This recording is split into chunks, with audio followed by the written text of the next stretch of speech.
Imagine a realm where even the shadows whisper treacherous secrets, where time itself isn't a steady march, but a tormented, fractured echo. Picture a desolate landscape where the very ground you stand on isn't composed of mere earth or stone, but the calcified remnants of scorched memories, the petrified screams of the damned.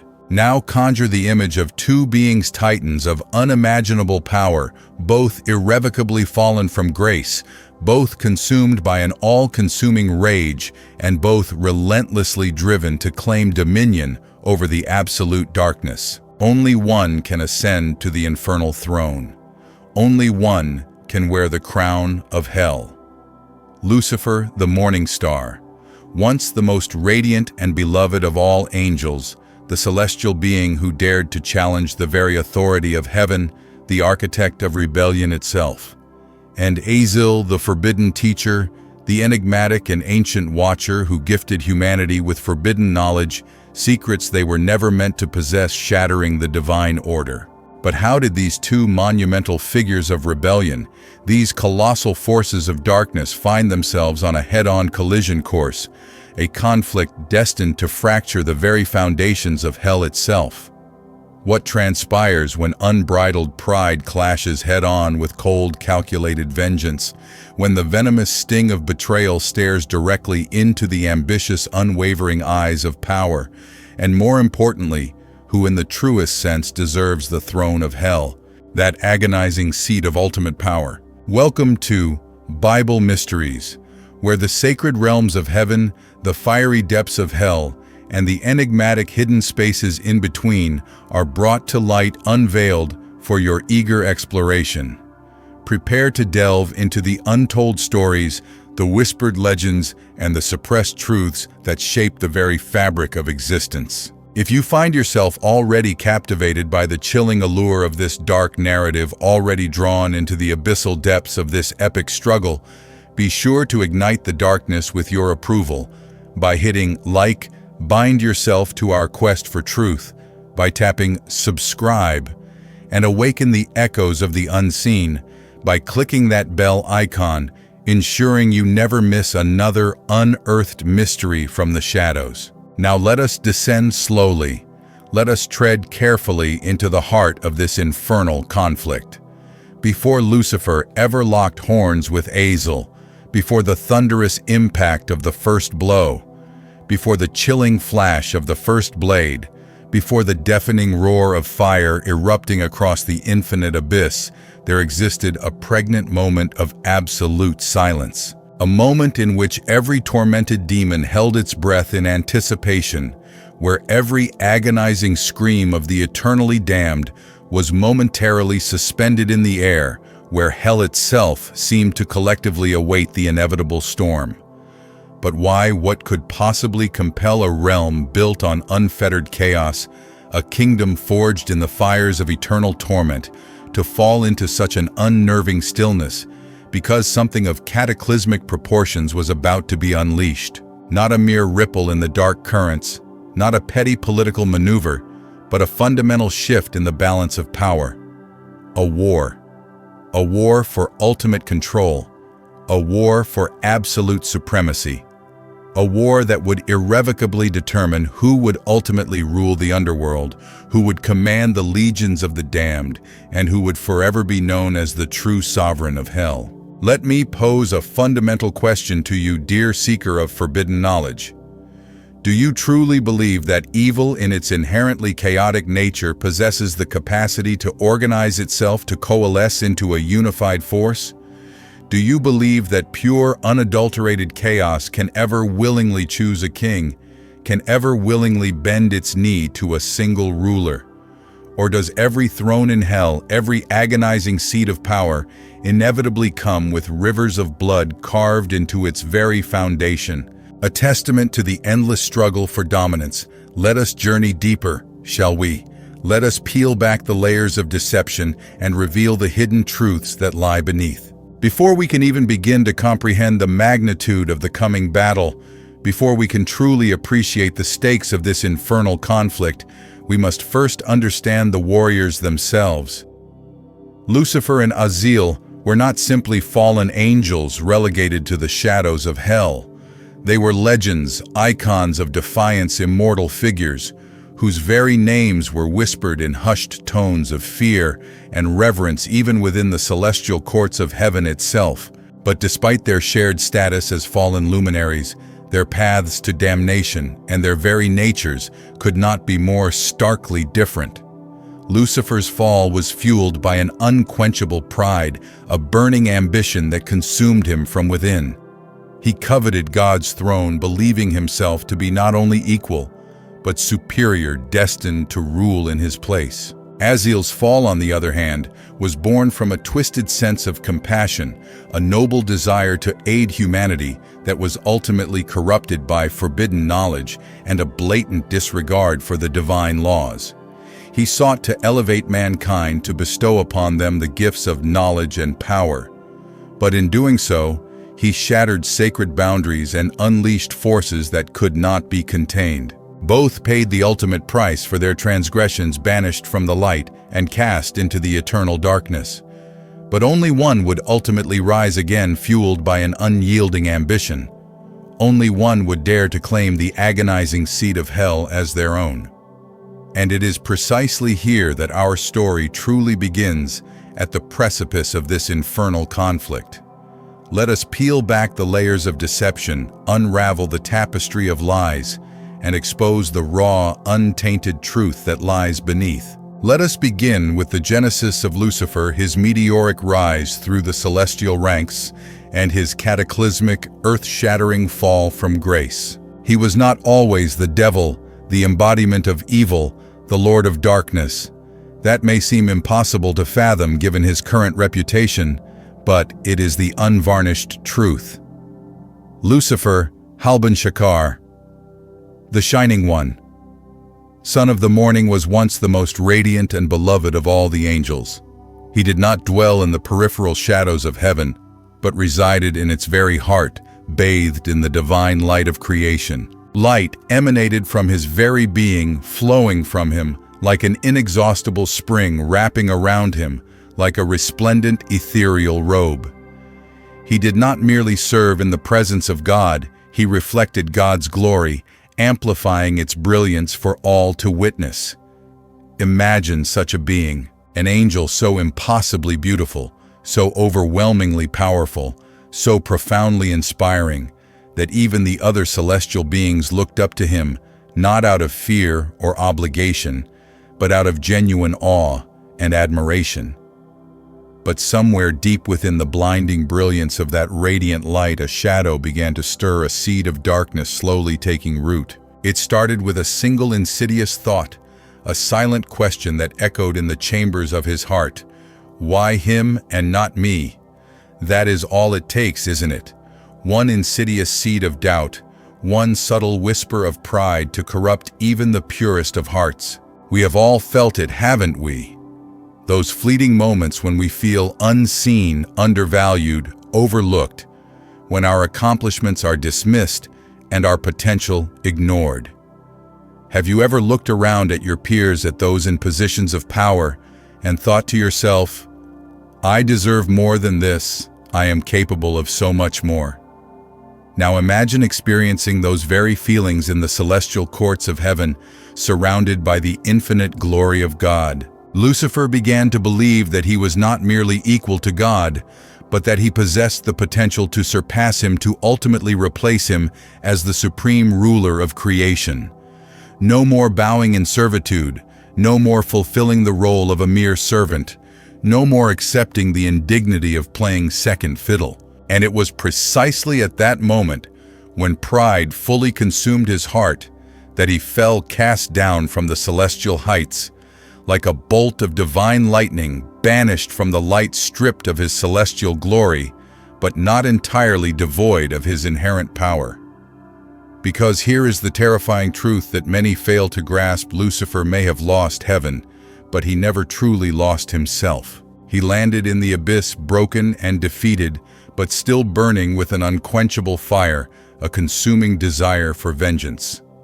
And from that desolate pit of ruin, he began to meticulously construct his own kingdom, a twisted mirror of the paradise he had lost. He built it not out of golden light and celestial harmony, but out of the ashes of his burning hatred, out of the agonizing embers of his eternal vengeance. He called out to the other fallen ones, the outcast angels who had also dared to defy the divine order, whispering promises of rebellion and freedom, stoking the flames of their resentment. They came to him not out of love or loyalty, but out of a desperate allegiance to power drawn to the promise of a new order where they could reign supreme. They gathered under his tattered banner, their wings scorched and broken, their halos tarnished beyond recognition, their eyes burning with an insatiable hunger for revenge. He forged himself a throne, not crafted by the skilled hands of celestial artisans, but born from the fires of his wrath, a blackened, jagged monument built into the very bedrock of hell. It did not shine with celestial glory, but seethed with a dark, ominous power. And from that throne, he ruled with an iron fist, commanding his legions of demons and plotting his eternal war against heaven. But here is a crucial point that most overlook, a critical element that shapes the very nature of Lucifer's grand scheme. He does not truly desire hell. He does not seek to merely rule over the damned and revel in their eternal torment. His true desire, his ultimate goal, remains the recapture of heaven, the overthrow of God, and the restoration of his former glory. Hell is merely a battlefield, a staging ground, a war room from which he orchestrates his endless campaign. Every soul that falls into damnation, every demon that obeys his commands, every subtle whisper of temptation that echoes in the mortal realm above, it is all part of a meticulously crafted long game, a calculated plan for eternal revenge. And Lucifer, the master strategist, is playing chess, while the rest of the world foolishly plays checkers. But here is the twist, the unexpected variable that threatens to derail his carefully laid plans. While Lucifer was focused on building his kingdom of fire and plotting his revenge against heaven, someone else was observing him, not in submission or awe, but with growing contempt and a burning ambition of their own. Azil, the ancient watcher, the forbidden one, the teacher of forbidden secrets, the corrupter of mankind. And he had no intention of blindly serving Lucifer's grand scheme. He possessed his own vision for the future of hell, his own aspirations for power, and his own unwavering belief in his inherent right to claim the infernal throne. And that brings us to a critical turning point, not just in the history of hell, but in the grand cosmic narrative of rebellion, pride, and eternal punishment. You will not find the complete story of Azil in every sacred text, not in the canonical scriptures that are widely accepted. He is one of those enigmatic figures that floats through ancient texts like smoke, present in the margins, alluded to in whispers, but always just out of reach. But the Book of Enoch, a non-canonical text filled with forbidden knowledge, pulls back the curtain, revealing the hidden truth about this fallen angel. Azil was one of the leaders of the Watchers, a celestial order of angels tasked with observing humanity from the heavenly realm. They were forbidden from interfering in the affairs of mortals, forbidden from directly influencing their development. They were meant to be guardians, not guides, observers, not influencers. But Azil, driven by his own motivations, ultimately broke the divine code. He did not merely observe. He descended to the mortal realm, defying the explicit commands of heaven. And he did not come alone. 200 other angels, swayed by his persuasive arguments and his promise of power, followed him down to earth, abandoning their celestial duties and embracing the forbidden knowledge. And what they did upon their arrival irrevocably changed the course of human history, unleashing forces that could never be fully contained. They took human wives, defying the natural order and creating a hybrid race of giants known as the Nephilim. They taught humanity forbidden knowledge, secrets that heaven had intentionally withheld, granting them power beyond their comprehension. They showed mankind how to craft weapons of unimaginable destruction, how to use makeup and deception to seduce and manipulate, how to enchant and summon dark entities, how to destroy and conquer with ruthless efficiency. The world quickly descended into madness, consumed by the allure of newfound power. Azil bestowed secrets that heaven had deliberately sealed away, and humanity eagerly devoured them like a forbidden fruit. Let us pause here for a moment and consider the implications of Azil's actions. Ask yourself honestly, if someone offered you a power that could fundamentally transform your life, granting you wealth, influence, and control beyond your wildest dreams, but told you that it came at a steep price, a price that could potentially cost you your soul, would you accept it? How far would you be willing to go to become more than human, even if it meant becoming less in the eyes of God? That is precisely the deal that Azil offered to mankind. The tantalizing promise of power at the expense of their eternal salvation. And here is the eerie, unsettling truth. Even after the Watchers were punished for their transgressions, even after the great flood came and swept away the Nephilim giants, even after Azil himself was bound in chains and cast into the abyssal depths of hell, his influence never truly died, because knowledge once unleashed is an unstoppable virus. Once it is out of the box, you cannot put it back in. Azil had given humanity a taste of divine rebellion, a glimpse of the power that lay beyond the boundaries of heaven's control. And that seed of defiance continues to grow in the hearts of men to this very day, influencing their actions and shaping their destinies. But here is what truly sets Azil apart from Lucifer, what distinguishes him from the Prince of Darkness. Lucifer rose in open defiance, loud, proud, and furiously challenging the authority of God. Azil, on the other hand, was far more subtle, patient, and strategic in his approach. While Lucifer ruled from a blazing throne consumed by his insatiable thirst for revenge, Azil moved like smoke through the cracks in hell's walls, quietly observing, meticulously planning, and carefully recruiting followers to his cause. He saw Lucifer's all-consuming hunger for revenge against heaven as a critical weakness, a fatal flaw that could be exploited. Lucifer wanted to reclaim his lost glory, to overthrow God, and restore himself to his former position. Azil, however, had no desire to return to heaven. He had come to embrace the darkness, to see the potential for a new order to be forged in the fires of hell.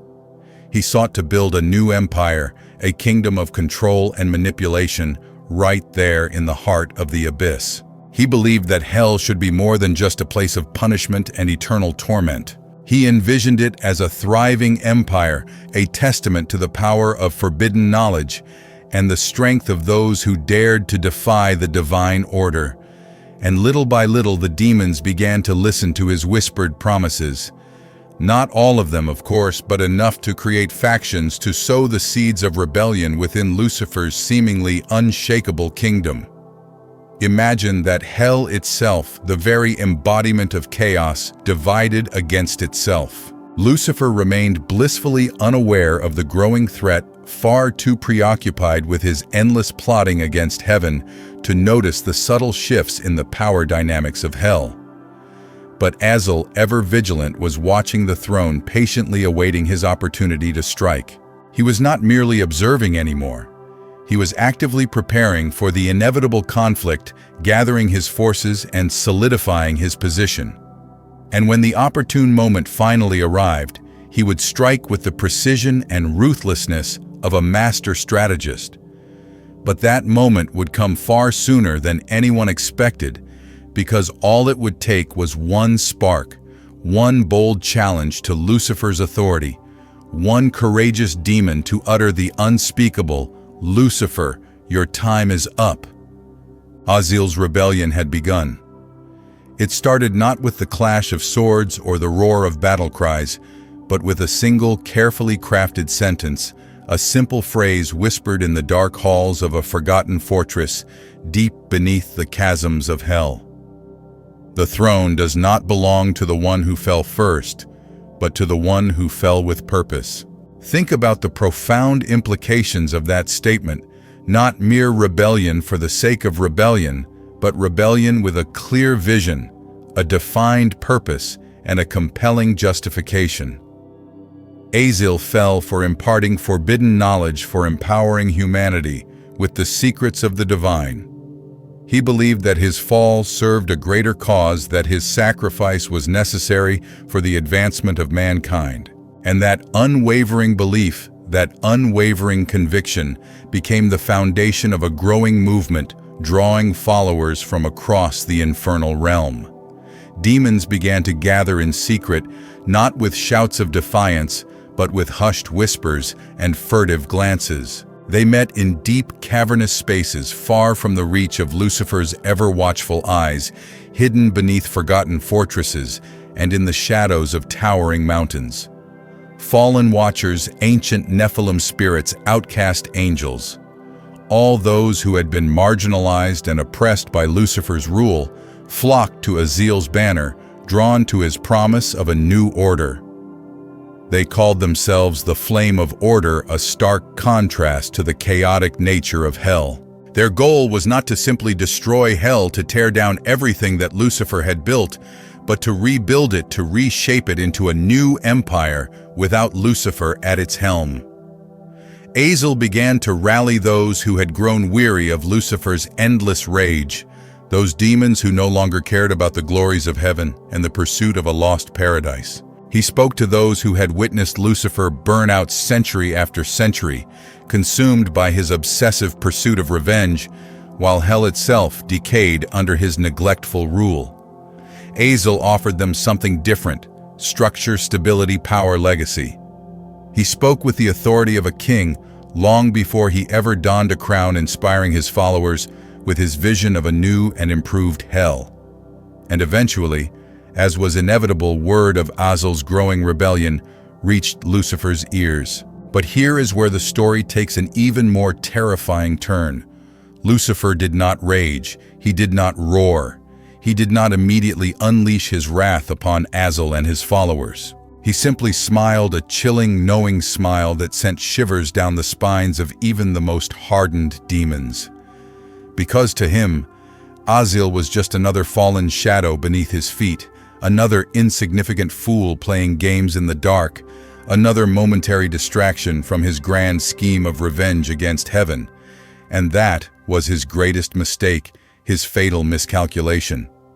Because Azil was no longer merely speaking and plotting in the shadows. He was actively arming his followers, forging ancient weapons of unimaginable power, the very weapons that he had once taught mankind to create. Blades crafted from obsidian that could wound even the most resilient of spirit's chains, forged from the darkest metals that could bind even the most powerful of angels. Dark sigils etched into demonic armor that offered protection from the fires of hell.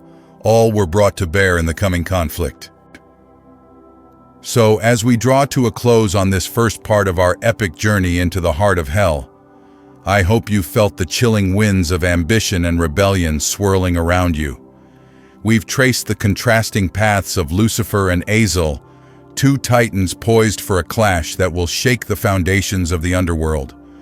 The stage is set, the players are in position, and the question of who truly deserves the throne hangs heavy in the air. This isn't just about power, but about purpose, about the very nature of good and evil. And frankly, I'm just as eager as you are to find out what happens next. I'm genuinely curious to hear your thoughts on everything we've uncovered. Which of these fallen figures do you believe has the stronger claim? What are your theories about Azil's ultimate goal?